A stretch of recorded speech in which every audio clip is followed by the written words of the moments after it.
Hello everyone, how are you all. पढ़ाई ठीक चल रही है।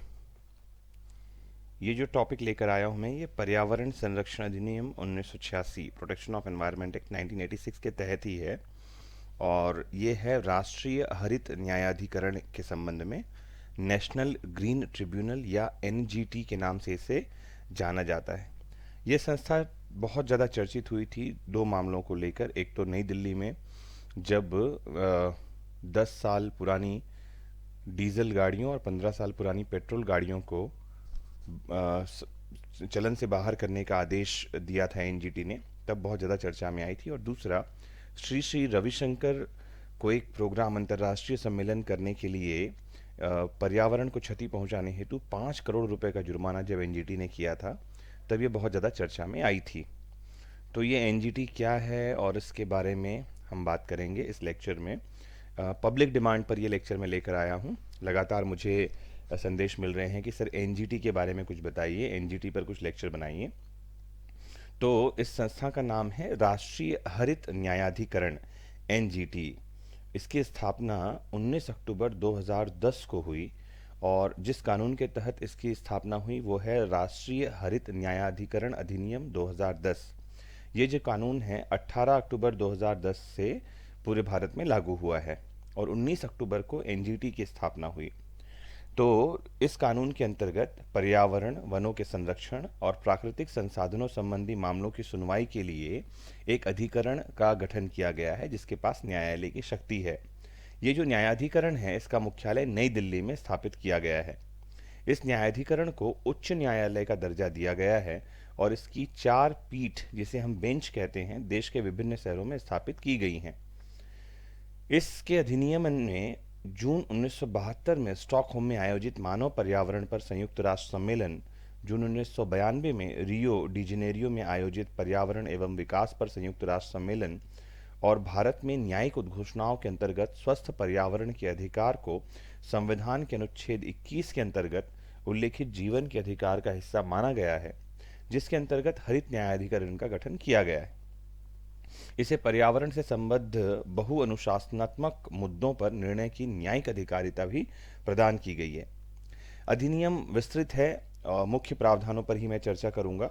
ये हो सकता है आपके शॉर्ट नोट्स में आ जाए कि एनजीटी पर शॉर्ट नोट्स लिखिए, ये हो सकता है 6 नंबर के प्रश्न में आ जाए, या हो सकता है कि पर्यावरण संरक्षण में नेशनल ग्रीन ट्रिब्यूनल के योगदान या उसके गठन पर एक विस्तृत आलेख लिखिए, 15 नंबर में आ सकता है। तो ये प्रश्न किसी भी तरह से आ सकता है, आप इसको ध्यान से सुनिए।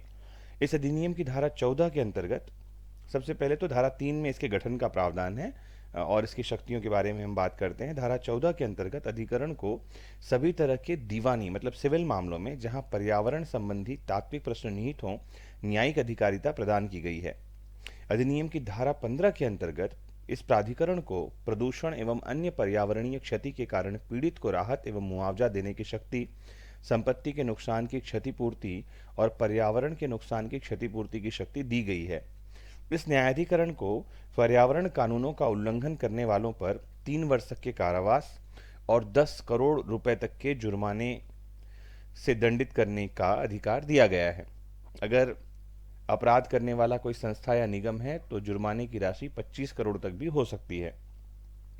न्यायाधिकरण को बाधा रहित कार्य करने की अवस्था प्रदान करने के लिए अधिनियम की धारा 19 में प्रावधान किया गया है कि सिविल प्रक्रिया संहिता के अंतर्गत तकनीकी पहलू होने के बावजूद यह प्रक्रिया संहिता न्यायाधिकरण के कार्य को बाधित नहीं कर सकती है, क्योंकि न्यायाधिकरण का कार्य तुलनात्मक रूप से प्राकृतिक न्याय के सिद्धांतों से निर्देशित होता है।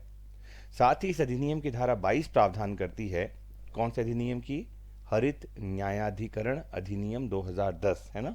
इसकी धारा 22 प्रावधान करती है कि न्यायाधिकरण के निर्णयों के विरुद्ध अपील सीधे सर्वोच्च न्यायालय में जाएगी। जैसे कि मैंने पहले बताया, इस एनजीटी को उच्च न्यायालय का दर्जा दिया गया है, तो इसकी अपील सीधे उच्चतम न्यायालय में जाती है। भारतीय संविधान के अनुच्छेद 323 बी में संसद को श्रम विवाद, पर्यावरण इत्यादि के संबंध में अधिकरण या ट्रिब्यूनल गठित करने के लिए विधि निर्माण की शक्ति दी गई है। इसी के अंतर्गत पर्यावरण संरक्षण अधिनियम के उद्देश्य से राष्ट्रीय हरित न्यायाधिकरण कानून 2010 के माध्यम से एनजीटी की स्थापना की गई। राष्ट्रीय हरित न्यायाधिकरण की व्यवस्था शुरू कर भारत दुनिया में ऐसा तीसरा देश बन गया है जहां पर्यावरण मामलों की सुनवाई के लिए विशेष अदालतें चलती हैं। उच्चतम न्यायालय के पूर्व न्यायाधीश लोकेश्वर सिंह पंता को न्यायाधिकरण का पहला अध्यक्ष बनाया गया और उन्होंने पदभार संभाल लिया। इस न्यायाधिकरण की 4 क्षेत्रीय पीठें हैं, जैसा कि मैंने आपको बताया। न्यायाधिकरण के अस्तित्व में आने के साथ राष्ट्रीय पर्यावरण अपीली प्राधिकार अस्तित्व में नहीं रह गया है। इस बारे में भी मैंने आपको बताया। इस न्यायाधिकरण की स्थापना राष्ट्रीय हरित न्यायाधिकरण कानून के धारा 3 के अंतर्गत किया गया है और भारत से पहले ऑस्ट्रेलिया, न्यूजीलैंड ही केवल 2 देश हैं जिनके पास पर्यावरण संबंधी मामलों के निपटारे के लिए विशेष अदालतें हैं। इस न्यायाधिकरण में कुल मिलाकर 20 सदस्य की प्रावधान है। टोटल 20 सदस्य हो सकते हैं। 10 न्यायपालिका के क्षेत्र से होते हैं और 10 पर्यावरण संबंधी विभिन्न क्षेत्रों के विशेषज्ञ होते हैं। तो एनजीटी के बारे में इतनी जानकारी मुझे लगता है कि सफिशिएंट है।